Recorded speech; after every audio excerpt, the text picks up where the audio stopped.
in the room. So this is the technique which I use in my life, and it worked like magic for me. Think of this situation, friends. Let's say you have a very bad day and you came back home from office or business, and then you sat there, and then your kid is doing a lot of mischief and you are yelling and screaming at the top of your voice. And then the phone rings and your boss calls. Do you see the immediate pattern change? Do you think you'll shout to your boss and talk with the same tone? Of course not, isn't it? Or even better, think of the situation. Let's say at that moment, if your boss comes to your house, he rings the calling bell and you open the door.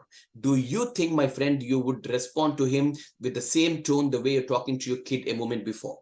Of course not, right? You would completely transform yourself into a very obedient, polite person and speak to your boss. Agree? So give it a try, my friends. Next time you get the urge of yelling at your kid, just imagine in your mind your boss standing in the corner of that room and watching you. Trust me, it actually works.